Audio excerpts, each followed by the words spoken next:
Hello नमस्कार दोस्तों। मुझे पता है मेरी रीच कम है तो काफ़ी कम लोग इस वीडियो को देख पाएंगे, लेकिन मैं इस वीडियो को बनाने का मेरा उद्देश्य यही है कि मैं एटलीस्ट वीडियो बना करके ये अपनी उपस्थिति दर्ज करा दूँ कि अभी जो भी वर्तमान में परिस्थिति है, जो भी घटनाक्रम हो रहे हैं, इस पर मेरी भी कुछ राय है। एक्चुअली मैं एक शिक्षक हूँ और मैंने पहले ही वीडियो बनाया था जब नीट पेपर लीक हुआ था। मैंने स्पष्ट रूप से कहा था धर्मेंद्र प्रधान को इस्तीफा देनी चाहिए और गवर्नमेंट की क्रिटिसिज्म करना कहीं से भी एंटी नेशनल नहीं है, ये बिल्कुल भी मैंने बोला था। और मैं इस बात को लेकर के काफ़ी आश्वस्त हूँ कि गवर्नमेंट के अगेंस्ट गवर्नमेंट की क्रिटिसाइज करना कहीं से भी तनिक भी गलत नहीं है। लेकिन मैं बता रहा हूँ अभी ये जो छात्र आंदोलन नीट को लेके हो रहे हैं, पेपर लीक को लेके, मैंने पहले ही बोला था कि बहुत बार ये आज कुछ ये नई घटना नहीं है, कई बार हर बार नीट पेपर लीक होते जा रहे हैं। एक अच्छे प्रकार से एजुकेशनल रिफॉर्म की आवश्यकता है और जो भी सोनम वांगचुक को लेकर के वो अनशन पे बैठे हैं, मैं इस पर बाद में अभी आऊँगा। सोनम वांगचुक जो एजुकेशनल रिफॉर्म की बात कर रहे हैं बिल्कुल भी सही है और मैं सोनम वांगचुक के ये जो उद्देश्य है, मोटो है, जो दिखा रहे हैं बाय मतलब सो कॉल्ड दिखा रहे हैं मोटो, मैं इसके साथ हूँ। चाहे मैं भी सोनम वांगचुक का एक अच्छा प्रशंसक रहा हूँ तो मैं साथ हूँ, लेकिन यहाँ पर मैं सोनम वांगचुक का साथ नहीं दे सकता हूँ क्योंकि वो एक मुखौटा बन चुके हैं। उसे भी शायद नहीं पता, लेकिन वो एक मुखौटा बन चुके हैं और वो हंगर स्ट्राइक पे बैठ के देश के यूथ को एक फॉल्स नैरेटिव में गढ़ा जा रहा है। शायद मैं समझता हूँ जेनजी जो बोलते हैं या देश के जितने भी युवा हैं उसे पता होने चाहिए। आप देखोगे पिछले 4-5 दिन से सभी कोई स्टेटस लगा रहे हैं, लोगों को ब्रेन वॉश कर रहे हैं कि जो इसमें साथ दे, एकदम देश के तानाशाह हैं, मतलब जो भी सरकार गवर्नमेंट है वो तानाशाह हैं, कोई हंगर स्ट्राइक पे बैठ गए हैं, वो उससे बात करने नहीं जा रहे हैं। क्यों जाएगा भाई? मैं बोल रहा हूँ आपका उद्देश्य सही होना चाहिए ना। उस स्टेज पे कौन जाते हैं? कामरा जाते हैं। आज भी जब वो कामरा गए तो वहाँ पे जाकर के उसने माता सीता के बारे में अभद्र टिप्पणियाँ की। वहाँ पे गाना क्या गाया जा रहा है? सिर्फ नाम रहेगा अल्लाह का। आप प्रेमानंद जी महाराज के बारे में क्यों गलत बात बोल रहे हो? आप वहाँ पर सिर्फ सनातन के विरोधी क्यों कर रहे हो? सनातन के विरोध करने वाले वहाँ पे सारे लोग हैं। और क्या हो रहे हैं वहाँ पे? उमर खालिद को आप सही बता रहे हो, उसकी महिमा मंडन कर रहे हो। जितने भी आतंकवादी टुकड़े टुकड़े गैंग हैं, देश को तोड़ने वाले ये चमचे हैं, वो सभी के सभी वहाँ पे हैं। स्टेज पे तो उसी को ना जगह मिल रहे हैं जो देश के तोड़ने की बात कर रहे हैं। आप गवर्नमेंट की क्रिटिसाइज कीजिए, भर भर के क्रिटिसाइज कीजिए, मैं भी साथ हूँ। मैं नीट पेपर लीक पे भी मैं एकदम विरोध करता हूँ कि इसके लिए धर्मेंद्र प्रधान को इस्तीफा देना चाहिए और मैं पूरी तरह से आश्वस्त हूँ कि धर्मेंद्र प्रधान की इस्तीफा हो चुकी होती अगर ये कॉकरोच गैंग और ये जो विरोधी हैं ये जब तक ये अड़ंगा ना डालते रहते। ये इसने क्या किया, छात्र के मूवमेंट को हाईजैक करके इसे पूरी तरह से कमज़ोर किया है। बहुत सारे राइट विंगर जिसको बोलते हैं सो कॉल्ड, जो मतलब सरकार के सपोर्टर हैं, वही सरकार के अगेंस्ट में थे, सरकार की विरोध कर रहे थे। लेकिन ये गैंग आकर के टुकड़े टुकड़े गैंग देश को तोड़ने वाले, आप देखेंगे चाइना से लिंक मिल रहे हैं, चाइना से जुड़े हुए लोग आ रहे हैं स्टेज पे। उसका क्या इंटरेस्ट है भाई? आप छात्र के हित के बारे में नहीं सोच रहे हो, कोई एजुकेशनल रिफॉर्म की बात नहीं कर रहे हो। आपको बस गवर्नमेंट को नीचा दिखाना है, गवर्नमेंट को कमज़ोर करके इंडिया को डीस्टेबलाइज करने का एक मकसद मिल गया है। आप देखो पिछले आप कई साल से पैटर्न देखो, जब भी इंडिया का कोई भी सत्र, संसद सत्र चालू होने वाला होता है, उससे पहले कोई नए मुद्दे आते हैं, उसको लेकर के पूरे के पूरे सांसद जो होते हैं, सत्र होते हैं, उसे खराब कर दिया जाता है। इस बार का पैटर्न क्या है देख लो। हमारे जो विपक्ष के नेता हैं महीनों से बाहर थे, क्या इस ऐसे समय में वो इस नीट के मुद्दे को वो उठाते?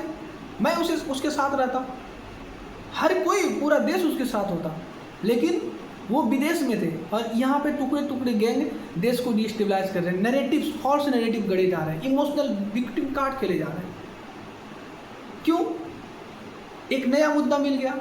आप देखो अभी मतलब सारे के सारे गैंग जाके वहाँ पे जमा होते जा रहे हैं, एक एक करके जमा हो रहे हैं। और अभी हमारे 20 जुलाई को मानसून सत्र जो चालू होने वाला है, क्या होगा इसमें? जस्ट इसके किसी तरह से हमारे देश की इमेज को ख़राब करने का कार्य होगा। एकदम इंटरनली एकदम ग्रेट जियो पॉलिटिकल गेम चल रहा है।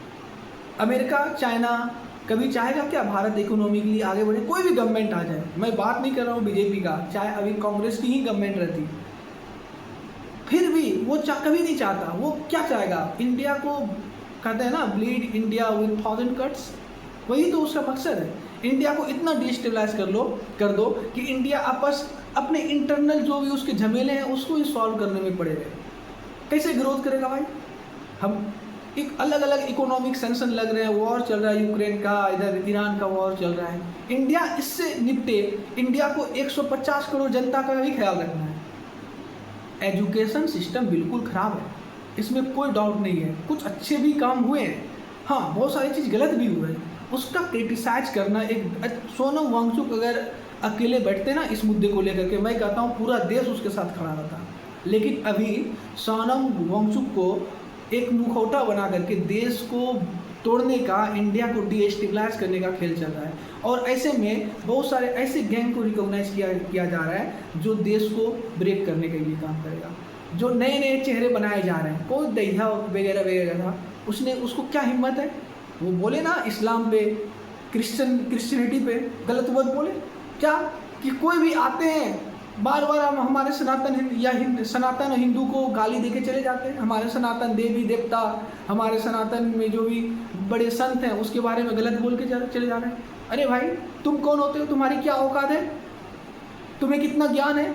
तुम प्रेमानंद जी महाराज के बारे में गलत बोलोगे? भाई गवर्नमेंट भी सोए हुए हैं, गवर्नमेंट को एक्शन लेनी चाहिए ऐसे लोगों पे जो सिर्फ, क्या अदर रिलीजियस में बेअदबी होती है? क्या हमारा कोई इमोशंस नहीं है कि कोई भी आकर के हमारे रिलीजन के बारे में गलत बातें बोल करके चले जाएंगे? अरुंधति रॉय जिसने क्या बोला कश्मीर में जाकर, Kashmir is not integral part of India at of any how. वैसे लोगों को, मैं तो समझता हूँ वैसे लोगों को फांसी देना चाहिए। वैसे लोगों को आप मतलब डिफेंड करते हो, वैसे लोगों को के साथ आप शेयर कर रहे हो। प्रकाश राज जो दिन रात हिंदुओं को, सनातन को गाली देते हैं, अरे भाई आप करो ना पीसफुल प्रोटेस्ट, एजुकेशन की सिर्फ बात करो ना। वहाँ पे आप एजुकेशन के नाम पे लेकर के आप लोगों को गुमराह करके क्यों, आप क्या कर रहे हो वहाँ पे? सिर्फ आप वहाँ पे जाकर के आप हिंदू को, सनातन को गाली दे रहे हो। आप गवर्नमेंट का क्रिटिसाइज करो, जहाँ गवर्नमेंट गलत होंगे, मैं चमचा नहीं हूँ तुम्हारे साथ कि चाटूंगा किसी को, देश को तोड़ने के लिए कुछ भी करूँगा। अगर ये गवर्नमेंट जो प्रेजेंट गवर्नमेंट है वो अगर देश के लिए अगर थोड़ी सी भी गलत करेगी ना, सबसे पहले मैं और मेरे जैसे हजारों लाखों युवा आएंगे। लेकिन आपको कोई हक नहीं है कि आप एक एजेंडा के तहत हमारे देश को ब्रेक करने का काम करेंगे। आप एजुकेशन को सही करने की बात करें, लेकिन इसके आड़ में आप कोई ओछी राजनीति नहीं करें। ऐसे लोगों को आप रिकॉग्नाइजेशन मत दें या दिलाएं जो हमारे देश को तोड़ने की काम कर रहे हैं। लोगों के साथ इमोशनल कार्ड खेला जा रहा है। सोनम वांगचुक को फेस बना दिया गया है और सभी को स्टेटस लगा करके एक ऐसा माहौल तैयार किया जा रहा है कि nothing is happening good inside the India, everything is going bad. क्या भाई सब कुछ बैठ जा रहा है क्या? किस चश्मे से देख रहे हो? एजुकेशन सिस्टम खराब है, इसके लिए बात करनी है। आप अलग अलग मुद्दे हैं, बहुत सारे हजारों मुद्दे में बोलता हूँ हैं, जिसपे कि विपक्ष अगर अच्छे से आए तो वो गवर्नमेंट को घेर सकते हैं, गवर्नमेंट का घरे में आ जाएंगे। आप नहीं करेंगे ना, क्योंकि आपकी वही मानसिकता वही है कि आप उन चीज़ को सही नहीं करेंगे। इतने दिन से तो आप लोग ही थे ना एजुकेशन सिस्टम को संभाले थे, क्यों नहीं कर पाए भाई सही?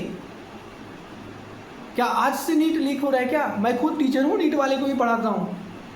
मैंने वीडियो भी बनाई थी कि नीट जो लीक हो रहे हैं कि ये गलत है, नीट पेपर लीक होना बिल्कुल गलत है।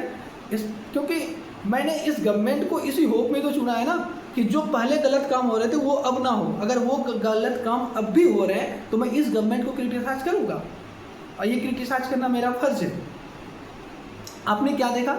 आपने देखा क्या कि उमर खालिद को, देश को तोड़ने वाले, सनातन को गाली देने वाले लोग हैं। उमर खालिद जिसने चिकन ने भारत को ब्रेक करने की बात करी, उसके सपोर्ट करने वाले लोग हैं, वहाँ पे पहुँच रहे हैं। क्या भाई सिर्फ अल्लाह का ही नाम रहेगा? आप बोलो ना सब धर्म एक है, कहाँ चला गया आपका सेक्युलरिज्म? सेक्युलरिज्म सिर्फ सनातन हिंदुओं के लिए है क्या? सिर्फ हम सेक्युलरिज्म के झंडा लेके दौड़ेंगे, बाकी किसी ने नहीं। सबको अपना धर्म चाहिए, यीशु यीशु करना है, अल्लाह अल्लाह करना है, बाकी तो आओ चलो मिल करके करते हैं। हम तो सभी धर्म का सम्मान करते हैं, तभी तो आप आकर के यहाँ पे हमारे यहाँ पे आके इतने फल फूल रहे हैं। आप भी जो गाली दे रहे हो सनातन का, आप भी तो कन्वर्टेड लोग ही हो, ऐसे तो है नहीं कि आपको पैदा करके भेजा था। आप एजुकेशन की बात कीजिए, एजुकेशन गलत होने उसकी बात कीजिए, खूब राजनीति कीजिए, खूब गाली दीजिए मोदी को, अमित शाह को, पूरी बीजेपी गवर्नमेंट को, लेकिन सनातन बीच में कहाँ से आ जाता है? आप सनातन को गाली देने लगते हैं। मैं एक बार फिर बोल रहा हूँ कि इस जो लड़ाई थी नीट एग्ज़ाम को लीक होने से को लेकर के, हम लोग सभी टीचर, बहुत सारे छात्र, हम लोग काफ़ी व्याकुल थे। एक स्ट्रॉन्ग प्रोटेस्ट किया था हम लोगों ने, और गवर्नमेंट, मैं फिर बोल रहा हूँ, गवर्नमेंट पूरी तरह बैकफुट पे थे, मुझे पूरा विश्वास है। और कुछ ही दिनों में मुझे लगता है धर्मेंद्र प्रधान की इस्तीफा भी हो जाती है।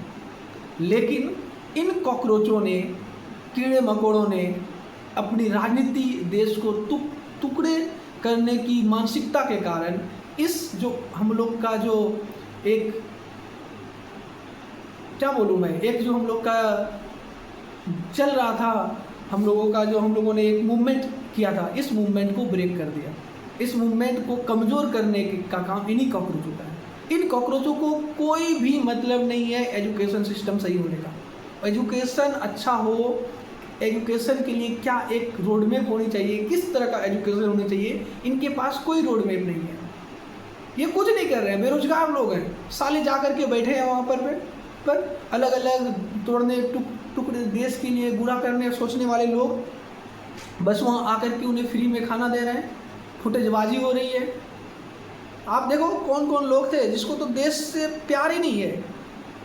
आप बात करो ना रिसर्च एंड डेवलपमेंट की, मुद्दा है, सोनम वांगचुक आइए, आप अकेले बैठ जाइए अनशन पे, बात कीजिए कि इंडिया की रिसर्च एंड डेवलपमेंट क्यों नहीं अच्छा हो रही है, एजुकेशन सिस्टम क्यों गलत है, हर एक बच्चे को इक्वल एजुकेशन क्यों नहीं मिल रही है, इसकी बात कीजिए आप। गवर्नमेंट बैकफुट पे आएगी, गवर्नमेंट अगर सोई भी है, वो अगर कोमा में भी गवर्नमेंट है ना, वो जगेगी, वो होश में आके काम करेगी। लेकिन आप जो अभी जो कर रहे हो ना, इसके लिए मैं भी सपोर्ट नहीं करूँगा, और मेरे जैसे हज़ारों कोई भी सपोर्ट नहीं करेंगे आपको। आप सिर्फ वैसे लोगों का सपोर्ट ले सकते हैं जिसके पास थिंकिंग नहीं है। आपकी मानसिकता ही है कि आप ऐसे लोगों को प्रोड्यूस करें जो थिंकिंग नहीं है, लॉजिकल थिंकिंग नहीं करते हैं, उसे जियो पॉलिटिक्स की समझ नहीं है। आपकी जो राजनीति है ना, ये राजनीति हमारे मानसून सत्र में होने वाले अलग अलग जो बड़े रिफॉर्म्स थे, जो आने वाले फ्यूचर्स हमारे भविष्य के लिए फ़ायदेमंद थे, उसको भी प्रभावित करने की मानसिकता है। आप नहीं चाहते कि हमारा भारतवर्ष एक तरक्की करे, अच्छी तरह से ग्रोथ करे। अगर ग्रोथ करेंगे तो लोग एजुकेट होंगे और आपकी मानसिकता जो है ना वो ख़त्म हो जाएगी, आपकी पूछ ख़त्म हो जाएगी, आपको रिकॉग्नाइजेशन चाहिए बस। और यहाँ भी जो भी दिक्के हैं, कॉकरोच हैं, आपने जितने भी हिंदू सनातन के लिए गलत बोला है, बिल्कुल भी गलत बोला है, और इसकी सज़ा तो मिलनी चाहिए, गवर्नमेंट को इस पर एक्शन लेनी चाहिए। कोई ध्रुव टट्टी आते हैं ना बाहर से, जो डायरेक्शन देते हैं आप लोग को आंदोलन करने के, बोलो साले को आएगा, आकर के करे इंडिया में मूवमेंट, नहीं करेगा ना वो।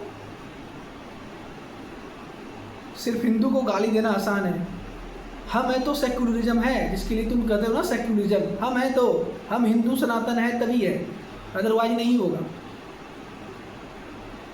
क्योंकि हम जितने सनातनी है ना वो सेक्युलरिज्म ही है, सेक्युलर ही है, धर्मनिरपेक्ष ही हैं, तभी तो तुम इलू इलू करते रहते हो ना यहाँ आकर के। नहीं कर पाते, जाओ बांग्लादेश, पाकिस्तान, अदर कंट्री करके दिखाओ, तब समझो ना तुम्हारी साले चमचे।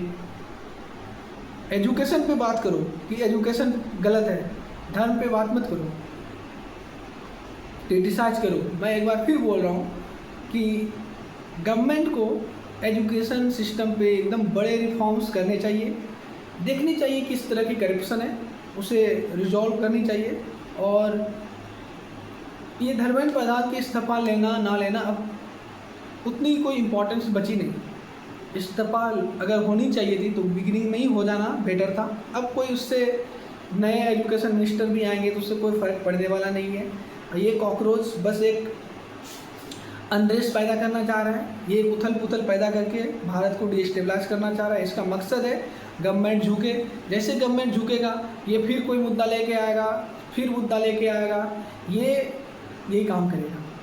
गवर्नमेंट इलेक्टेड गवर्नमेंट है, कोई तानाशाह नहीं है। हम लोगों ने उसे इलेक्ट करके भेजा है और हम लोग सवाल भी पूछते हैं। वो अगर हमारे मन के अनुसार हम लोग ने जिस काम के लिए उसे चुना है वो नहीं करेंगे तो हम लोग उसके अगले बार वोट नहीं करेंगे। तो आप लोगों से बस इतना है, जो अगर मेरी वीडियो जहाँ तक पहुँचेगी किसी भी बहकावे में मत आए। ये जो अभी प्रोटेस्ट हो रहा है ये बिल्कुल एक एजेंडा है, भारत को डिस्टेबलाइज करने की कोशिश है। यहाँ पे एक ग्रेट जियोपॉलिटिकल गेम चल रहा है जिसका एक ही मकसद है, भारत को इतनी तरह से घेरो, भारत के अंदर इतना अनरेस्ट पैदा करो कि भारत उठ ना पाए। इसका एग्जाम्पल भी है, आप देख सकते हो कि म्यांमार मिसीमा में आपका अलग अलग नॉर्थ ईस्ट स्टेट में कन्वर्जन तो एकदम काफ़ी रैपिड हो रहा है, ठीक है ना। और अलग अलग विदेशी आकर के यहाँ पे वेपन का ट्रेनिंग दे रहे हैं। ये सब क्यों हो रहा है? डिस्टेबलाइज करने के अलग अलग ग्रुप को खड़ा किया जा रहा है।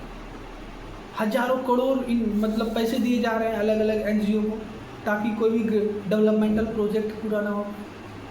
एक और फॉरेन से अलग तरीके से क्या किया जा रहा है, इंडिया को ग्रोथ को रोकने के लिए अलग अलग देख लो सैंक्शन की बात हो रहे हैं, ये कर देंगे वो कर देंगे। ये सब क्या है? एक्चुअल में यही है, इंडिया को रोको, इसके ये अगर ग्रोथ कर जाएगा तो ये अब कोई भी अगर सोचो ना कि किसी भी देश के लिए 150 करोड़ के बेवकूफ़ अनएजुकेटेड लोग कितने बड़े मार्केट्स होंगे, तो वी आर फूड। तो हमें नीड है एजुकेशन सिस्टम में रिफॉर्म करके एक बेटर आईटीज़ जो स्टेम है आईटी सेक्टर को इम्प्रूव करने, रिसर्च एंड डेवलपमेंट में बहुत ज़्यादा इन्वेस्ट करने की नीड है। अब एजुकेशन ही इम्पॉर्टेंट है, एजुकेशन अच्छा होगा तो और भी बड़े बड़े टैलेंट आएंगे, अच्छे ब्यूटीफुल ब्रेन्स आएंगे, आगे उभर करके आएंगे। और इंडियन गवर्नमेंट को भी काम ज़रूरत है कि इन सब पे ध्यान दिया जाए और एक ऐसा कॉरिडोर बनाया जाए जहाँ पे भारत के बड़े बड़े साइंटिस्ट वगैरह रह पाए। क्योंकि अभी लेटेस्ट मैंने न्यूज़ पढ़ा है कि हंड्रेड्स ऑफ साइंटिस्ट ने क्या किया कि वो इसरो से मतलब छोड़ दिया उसने, जो कि अलग अलग गगनयान वगैरह प्रोजेक्ट में काम करने वाले थे, जो भी हमारे मिशन थे। ऐसा इसलिए हो रहा है, आपका काम है कि ज़्यादा इन्वेस्ट करें, उसे अच्छा फैसिलिटी प्रोवाइड करें, उसे रहने का व्यवस्था प्रोवाइड करें। क्योंकि विदेश के जो लोग हैं वो चाहेंगे उसे अच्छा पैकेज दे करके अट्रैक्ट करने का, ताकि हमारा जो प्रोजेक्ट है वो काफ़ी डिले हो पाए। तो अलग अलग तरीके से घेरा जा रहा है। तो मैं बस इतना कहूँगा कि गवर्नमेंट को जल्दी से इन सब चीज़ों पे रिफॉर्म करने चाहिए। ज़मीनी हकीकत को देखना भी ज़रूरी है, लेकिन ये जो कॉकरोच है ये बहुत कुछ बड़ा करने के फिराक में है, ताकि भारत के एक फिर से इंटरनेशनल मीडिया में, इंटरनेशनल कम्युनिटी में गलत इमेज जाए, जिससे कि भारत की थू हो और ये लोग बहुत ही खुश होंगे। भारत की हार, भारत की किसी भी तरीके से इमेज ख़राब होने से ये लोग इतने ज़्यादा खुश होते हैं जैसे कि इन्होंने अपनी कोई अचीवमेंट कर ली, अवार्ड मिल गया। इन लोगों को रिकॉग्नाइजेशन नहीं मिलनी चाहिए, गलत लोगों को, गलत लोग आगे ना आ पाए, इन पर भी गवर्नमेंट को ध्यान देनी चाहिए। अलग अलग तरीके के जिहाद जो हो रहे हैं इन सबको रोकने के लिए गवर्नमेंट को पूरी तरीके से कोशिश करनी चाहिए। मैं एज एजुकेटर, मेरा काम नहीं है ये बोलना, पर मैं इसलिए बोला क्योंकि मेरे इंस्टीट्यूट में लोग आए, बोले कि सर आप लोगों को जिस तरह से पहले से मतलब सपोर्ट कर रहे थे इस तरह से हम लोग सपोर्ट कीजिए, जंतर मंतर पे लोगों को भेजिए और मतलब स्टेटस लगाइए इंस्टा पे, फेसबुक पे, व्हाट्सएप पे, ताकि लोगों में एक मैसेज जाता है। This is totally a PR। ये एक PR गेम है ताकि लोगों के एक नैरेटिव को गढ़ा जाए और ब्रेन वॉश किया जाए। गवर्नमेंट को इन सब को टैकल करना बहुत ही आवश्यक है, ताकि भारत को उन लोग का जो एक हिडन एजेंडा है, ब्लीड इंडिया विथ 1000 कट्स, ये तो हमारे दुश्मनों ने बोला, लेकिन भारत में वैसे बहुत सारे ब्लेड हैं, भारत में बहुत सारे एंटी नेशनल पीपल हैं जो जिसका मकसद ही यही है, और वो स्वीट पॉइजन की तरीके से इंडिया को खोखला किए जा रहे हैं। इसको बिल्कुल एकदम युद्ध स्तर पे ये जो इंटरनल सिक्योरिटी है इसको स्ट्रॉन्ग करना बहुत ही आवश्यक है। मैं अभी जो भी इवेंट हो रहा है, मेरा जो एनालिसिस है बिल्कुल ये इंटरनल सिक्योरिटी को थ्रेट है और ये चैलेंज कर रहा है अलग तरीके से, अलग अलग लेवल से, अलग अलग मुखौटा ओढ़ करके वो चैलेंज कर रहे हैं। इन सब पे ध्यान देना चाहिए। जय हिंद। और मैं बस उम्मीद करता हूँ कि ये जो आने वाला जो भी इन लोग का मकसद है वो सफल ना हो, और गवर्नमेंट इस पर कड़ी तरीके से इसको टैकल करे और रिजॉल्व करे। जय हिंद अगेन।